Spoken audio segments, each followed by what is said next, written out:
بسم اللہ الرحمن الرحیم۔ سامعین و ناظرین، اہل سنت والجماعت سے خارج ایک ٹولہ ہے، ایک گروہ ہے، ایک جماعت ہے جس کا نام ہے اشاعت التوحید والسنہ۔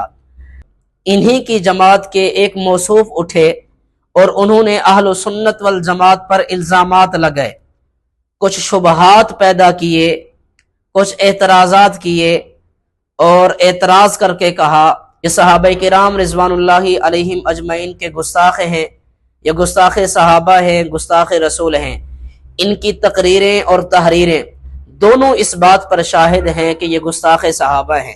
تو اس نے تقریر کے حوالے سے مولانا منظور احمد مینگل صاحب دامت برکاتہم العالیہ کا ایک کلپ پیش کیا۔ مولانا منظور احمد مینگل صاحب نے اس کی وضاحت دے دی ہے، اور پھر میں نے محصور ہونے میں انہیں حضرت عثمان غنی رضی اللہ تعالی عنہ سے تشبیہ دی ہے۔ اس کے علاوہ جتنی باتیں ہیں ان کا تعلق حضرت عثمان غنی کے ساتھ نہیں ہے، اور یہ موصوف علم سے کورا ہے، اس کو پتہ ہی نہیں ہے کہ جب کسی کو تشبیہ دی جاتی ہے تو وہ من کل الوجوہ نہیں ہوتی، جب کسی کو تشبیہ دی جاتی ہے تو وہ من کل الوجوہ نہیں ہوتی۔ کیا معنی؟ ایک آدمی بہادر ہے، شجاع ہے، دلیر ہے، اس کے اندر بہادری کا غلبہ ہے، تو کوئی کہہ دیتا ہے کہ کل اسد، یار تو شیر کی طرح ہے۔ اب اس کا کیا معنی کہ وہ درندہ ہے، وہ جانور ہے، بلکہ اس کے اندر ایک وصف تھا بہادری کا، تو اس بہادری کی بنیاد پر، اس شجاعت کی بنیاد پر اس کو شیر کہا گیا ہے۔ باقی جتنی صفات ہیں ان کا تعلق اس جانوروں کے ساتھ نہیں ہے، اس شیر کے ساتھ نہیں ہے۔ اگر اس سے بھی آپ کی تسلی نہیں ہوتی تو مولانا منظور احمد مینگل صاحب زندہ ہیں، سلامت ہیں، آپ ان کے پاس چلے جائیں اور اپنے اس شوق کو پورا کر لیں۔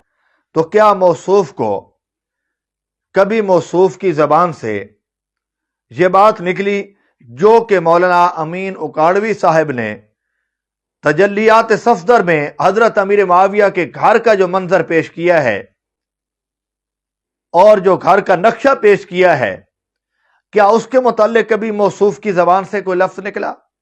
عبارت کیا ہے کہ خدا کی قسم ہم یزید کے خلاف اس وقت تک نہیں اٹھے جہاں تک کہ ہمیں خوف ہوا کہ اب نہ اٹھنے سے آسمان سے ہم پر پتھر نہ برس پڑے۔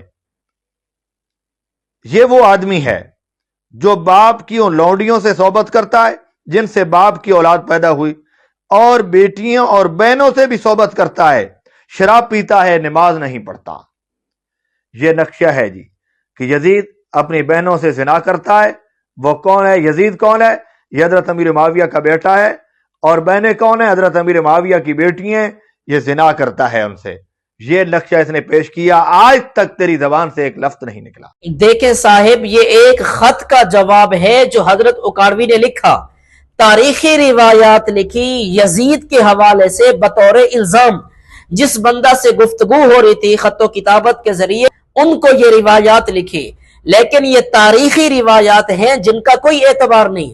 صحابہ کرام قرآنی شخصیات ہیں، صحابہ کرام کے ایمان، تقوی، پرہیزگاری کی گواہی اللہ نے قرآن میں دی ہے۔ صحابہ کرام قرآنی شخصیات ہیں، قرآن کے مقابلے میں ہم حدیث کو چھوڑ دیتے ہیں تو تاریخ کی کیا حیثیت ہے؟